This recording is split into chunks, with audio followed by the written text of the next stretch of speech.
Pero si la misma presidenta de la República, no digo lo que me tengo acá en la punta de la lengua, no entiende nada de lo que está pasando en su país, en su propio país, el país que tiene que gobernar.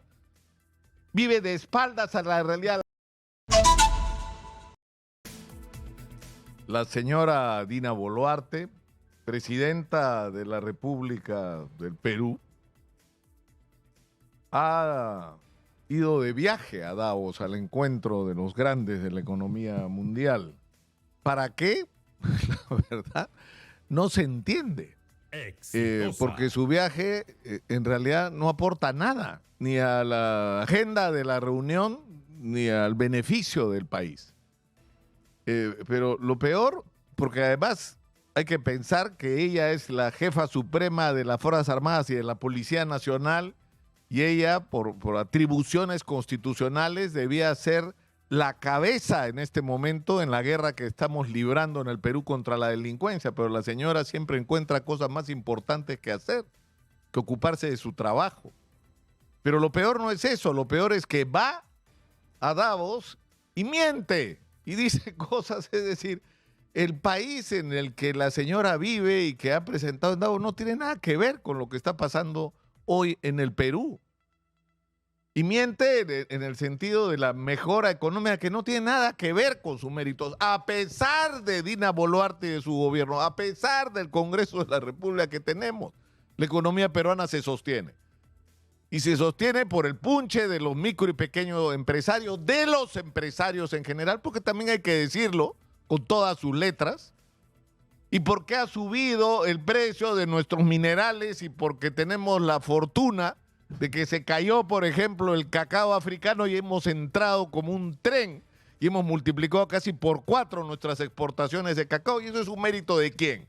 ¿De Dina Boluarte? No, señora. De los agricultores peruanos, que tienen que enfrentar 1000 dificultades para hacer lo que están haciendo por la ineptitud y la incapacidad de su gobierno. Pero una vez más la señora pone en tela de juicio la realidad. Y ese es el gran problema del Perú, porque podemos disentir y tener discrepancias sobre qué hacer frente a una determinada situación, pero lo que no podemos hacer es no estar de acuerdo sobre la realidad de los hechos, sobre lo que estamos viviendo, porque las consecuencias son trágicas. Es decir, la señora sigue insistiendo en que la situación de inseguridad está bajo control. Mentira, pues no está bajo control. Y la señora dice cosas como esta, es decir, ella ha dicho que lo que ocurrió en las protestas contra ella fueron los narcotraficantes y los mineros ilegales. Pero ¿en qué país vive Dina Boluarte? Además habla del pasado anterior a ella, inmediatamente anterior a ella, es decir, del gobierno de Pedro Castillo, como si ella hubiera participado en las elecciones con Keiko. Dina, a ti te eligieron con Pedro Castillo. Por Dios, eras parte de su gobierno, no puedes sacudirte y decir no tengo nada que ver y no soy responsable. O sea, de todo el tiempo que Pedro Castillo fue presidente, Dina Boluarte fue parte casi todo el tiempo, menos los últimos días antes del intento de golpe de Estado ridículo, absurdo e irresponsable de Pedro Castillo. Porque estaba preparando la señora la sucesión y ya se había puesto de acuerdo con sus enemigos para encubrarse y quedarse ahí hasta el 2026. Antes siquiera de que Pedro Castillo hubiera lanzado su mensaje irresponsable. Entonces, el problema es que primero no puede olvidarse de lo que ha sido la historia y pretender que nos olvidemos, pero en segundo lugar, es decir, si la señora no entiende que la gente que salió a protestar no eran terroristas como ella y su gente dijo, no eran simplemente delincuentes que estaban tratando de incendiar al país, era la gente, Dina, que te había llevado a ser vicepresidenta. Si la gente que salió a protestar puede ser definida de alguna manera en términos políticos, es la gente que te puso donde estás. Esa es la gente que salió a protestar. Exitosa. Porque sintió que los habías traicionado y lo que debió ocurrir en ese momento para bien del país, para bien de todos los peruanos, es que se vayan todos y se adelanten las elecciones. Eso hubiera impedido que en este país muera nadie, o sea, no moría nadie si se daba una salida inteligente y política a una crisis que era política en el fondo. Pero esto nos lleva más atrás, aún fíjense ustedes lo grave que es, las consecuencias catastróficas que tiene el tener un diagnóstico equivocado de la realidad. Cuando se produjeron las elecciones del 2021, como pasó antes, el 2016, cuando Pablo Kuczynski le ganó las elecciones a Keiko, Keiko tampoco quería aceptar el resultado porque no quería aceptar que el antifujimorismo, más allá de cualquier consideración, es muy potente en el Perú. Hay hasta una broma según la cual la mejor manera de ser presidente del Perú es pasar a la segunda vuelta con Keiko. Cualquiera le gana. Porque por alguna razón la gente no la quiere de presidenta y ella no termina de recibir el mensaje. Pero bueno, lo mismo ocurrió el 2021. Entonces, si tú partes de reconocer, es decir, porque había dos teorías sobre lo que había pasado. Pedro Castillo ganó, por supuesto que ganó las elecciones y ganó con las justas. Con un movimiento absolutamente endeble, con un partido prácticamente inexistente y marcado y sellado y sucio por la ineficiencia y la corrupción de cuando tuvieron algo de poder, como ocurrió en el gobierno regional de Junín. Es decir, ese partido, a estas alturas yo creo que a nadie le debe quedar duda sobre lo que era, colgado del saco de Pedro Castillo y sus votos provenientes fundamentalmente del magisterio, pero que venía de Perú Posible, del partido de Alejandro Toledo, y que comunista no tenía pero nada. Exitosa. Es decir, esa mezcla oportunista electoral fue la que terminó ganándole las elecciones y haciendo realidad esa frase de que para ser presidente hay que ir con Keiko a la segunda vuelta porque ganarás. Entonces, si tú partías de reconocer que había habido una victoria ajustada de Castillo que revelaba un problema profundo en el Perú, no solamente el anti-Keiko, el antifujimorismo y esta espantosa polarización que nos ha dividido en las últimas décadas, sino que esa es una realidad que hay que resolver porque lo que expresa es que nuestro crecimiento económico ha dejado de lado a demasiados peruanos. Que hay demasiados peruanos que no han disfrutado de este extraordinario crecimiento macroeconómico que el Perú ha tenido. El presupuesto de la República se ha multiplicado por 10. Nuestras exportaciones han crecido de una manera monstruosa, por 20 en el caso de la agricultura. Y sin embargo, el bienestar no ha llegado a la inmensa mayoría de peruanos que son informales, que se tienen que levantar cada mañana a ver cómo la hacen para que sus familias sobrevivan y que inevitablemente eso produce molestia, descontento que se va a expresar electoralmente. Entonces, si entendemos y analizamos el fenómeno de lo que pasó con Castillo, entonces sacamos las consecuencias. Hay que hacer un gobierno de unidad nacional. Hay que hacer un gobierno que nos permita enfrentar y mirar juntos el futuro. Y construir un futuro rescatando todas las cosas buenas que se hicieron en el pasado en materia de economía y de estabilidad y corregir todo aquello que se hizo mal y aquello que no se hizo para que en ese futuro todos se beneficien con el crecimiento económico y no solo una minoría. Y eso va a cambiar la política de manera profunda y significativa. Y vamos a empezar a hacer política de manera diferente, pero no, cuando tú dices, para explicar la derrota electoral, que hubo fraude, entonces, ¿qué haces? Entras en guerra contra el fraude. Y cuando tú dices Castillo es comunista, entonces sales a la calle a pelear contra el comunismo. Entonces, a estas alturas, por Dios, yo les pido, podemos tratar de hacer una reflexión serena sobre lo que está pasando en el Perú, para que no nos vuelva a pasar la misma historia. Pero si la misma presidenta de la República, no digo lo que me tengo acá en la punta de la lengua, no entiende nada de lo que está pasando en su país, en su propio país, el país que tiene que gobernar. Vive de espaldas a la realidad, la crisis de inseguridad, todo está en orden, está encaminado. ¿Qué encaminado? Los estados de emergencia han sido un fracaso total y absoluto. No hay una estrategia consistente, las instituciones no están actuando de manera concertada para enfrentar juntos este fenómeno.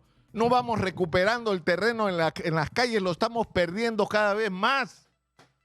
Tremendo paro de los transportistas para que cese la extorsión a los transportistas. ¿Ha cesado la extorsión a los transportistas? Está peor. Están matando a los transportistas por todos lados porque no quieren pagar cupos los que no quieren, los están sometiendo. ante nuestros ojos. Están muriendo pasajeros. Entonces no vengan con historias que la crisis de inseguridad se está resolviendo. No están resolviendo nada porque no saben qué hacer, porque no están calificados para gobernar. Pero lo que tenemos al frente, porque todo se conecta, fíjense ustedes. El día de ayer han aprobado que Martín Vizcarra está inhabilitado por el cierre del Congreso. ¿Cuál es el asunto de fondo? El miedo, pues. El miedo. Tienen miedo que si va Vizcarra les puede ganar las elecciones. Exitosa. Y simplemente vomitando fuego contra Keiko Fujimori. Y contra los actuales políticos, lo cual no es muy difícil porque su nivel de ineptitud y de corrupción ya ha superado todos los límites, incluso lo de del propio Vizcarra, que tiene cuentas con la justicia. Porque el señor se va a tener que entender con la justicia, como se está entendiendo, y va a salir la sentencia en contra de él. Y seguramente no será candidato porque estará sentenciado por la justicia por los actos de corrupción que para empezar, según la fiscalía, se han acreditado en el gobierno regional de Moquegua cuando él estuvo a cargo. Pero lo que ha movido ayer a los congresistas no es eso. No son razones legítimas, es el miedo. Y lo mismo pasa con Antauro Humala. Ya, que Antauro Humala no sea candidato, hay que hacer cualquier cosa. Pero ¿por qué no quieren que sea candidato? Por miedo. Miedo a perder, pero no se dan cuenta, por Dios, que si no se cambian las cosas en el Perú, si no empezamos a construir una sociedad donde explotamos la riqueza que tenemos, utilizamos la potente inversión privada, la iniciativa privada para activar la economía de una manera extraordinaria, pero desde el primer día nos planteamos las cosas en términos de que este crecimiento económico, esta inversión privada tiene que servir para cambiarle la vida a la gente, para tener empleos dignos y bien remunerados, para tener infraestructura, carreteras, puentes, ferrocarriles, para tener educación de calidad, que es el secreto para el desarrollo de cualquier país, donde hay un sistema de salud, donde no haya medicamentos como nos está pasando ahora, donde hay que hacer colas, esperas espantosas, donde es un maltrato ir a atenderse al sistema público de salud bajo todas sus formas, donde el transporte es una vergüenza, es decir, la vida de la gente tiene que cambiar. Eso es decir, mientras no demos una luz de esperanza en esa dirección, nos van a aparecer, ¿no?, los Pedro Castillo, los Antauro Humala, los oportunistas como Martín Vizcarra, que con un discurso incendiario lo que quieren es apoderarse del gobierno para que él y su gente que viene desde la época de Moquegua hagan lo que saben hacer, que la justicia lo está acreditando en este momento. Es decir, yo creo que tenemos... No, el problema ya no es Dina Boluarte, sinceramente, a estas alturas. El problema somos nosotros mismos. Y si no somos capaces de tener, para empezar, un diagnóstico objetivo, claro, razonable, inteligente de lo que está viviendo la sociedad peruana, no vamos a poder cambiar las cosas. Porque no vamos a poder entender lo que nos está pasando. Y hay gente que ahora pretende, por ejemplo, ¿no?, endurecer las leyes. Tenemos las leyes más duras probablemente del planeta, excepto la pena de muerte. Nuestras penas son severísimas. Ese no es el problema. El problema es que somos una sociedad que ha llegado al límite en todos los sentidos. Colapsada en términos económicos, porque el 80% de la gente está sobreviviendo hoy en la informalidad. Colapsada en términos de seguridad, pero colapsada también en términos morales e institucionales. Es decir, ya que estemos discutiendo una red de corrupción en medio de la cual hay un asesinato en el Congreso, estemos discutiendo que la señora presidenta era ministra de Inclusión de un ministerio donde se coimeaba a la gente para venderle a Caliwarma productos que eran simplemente veneno para nuestros niños. Exitosa. O sea, de eso es de lo que estamos hablando, con muerto incluido también. Es decir, ya qué más se puede caer en términos políticos. Entonces, claramente de ahí no va a venir la respuesta. Y tenemos que ser capaces, aquellos que están construyendo la sociedad peruana, aquellos que están haciendo que la economía sobreviva que los ciudadanos sobrevivan, que sus familias sobrevivan, que sus empresas sobrevivan, que sus negocios sobrevivan e incluso progresen a pesar de los políticos. Esa gente se tiene que juntar y empezar a cambiar la política en el Perú. Y por supuesto habrán diferencias como tiene que haber en toda democracia, porque esto no es democracia. Esto que estamos teniendo, no, esto, independencia de poderes en el Perú no hay. Respeto a la voluntad popular no hay. Se legisla a espaldas y en contra de los intereses del país. ¿Eso qué tiene que ver con la democracia? Y si la gente sale a protestar por razones políticas, le meten bala y los acusan de cualquier cosa. Los agravian acusándolos incluso de terroristas. Pero en fin, así estamos. Y una vez más, todo esto no se va a arreglar hasta que el Perú tenga nuevos protagonistas. Hay 41 partidos inscritos, hay 10 más con serias posibilidades de ser inscritos porque están en el proceso final de corrección de observaciones, que entiendo son menores, o sea que probablemente tengamos hasta 50 partidos inscritos. Y dentro de cada uno de ellos hay por lo menos 2 que pretenden ser candidatos, o sea que tenemos 100 candidatos a la presidencia, 100 iluminados, ¿no? Que pretenden decirnos a los peruanos y en partidos que de partidos no tienen nada, porque no hay democracia interna, no tienen una ideología. A la hora de presentar sus programas contratan a alguien para que se los escriba. Exitosa. Y la mayor parte de ellos son simplemente organizaciones criminales, porque lo que están haciendo es juntarse para ver si ganan la elección y se roban desde el poder todo lo que puedan. Eso no va a cambiar, hasta que la gente que está construyendo el Perú asuma la responsabilidad de hacerse cargo no solo de sus negocios, de sus familias, de sus emprendimientos, sino del gobierno. Eso es lo único que puede cambiar las cosas, barrer a toda esta costra de ineptos y de corruptos y construir una nueva clase política en el Perú. Ese es nuestro reto. Ese es nuestro reto.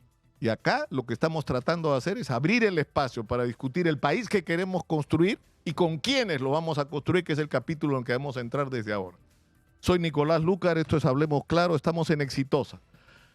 La voz de los que no tienen voz. 95.5 en la FM en Lima, canal 34, Movistar 6.1 en televisión digital terrestre,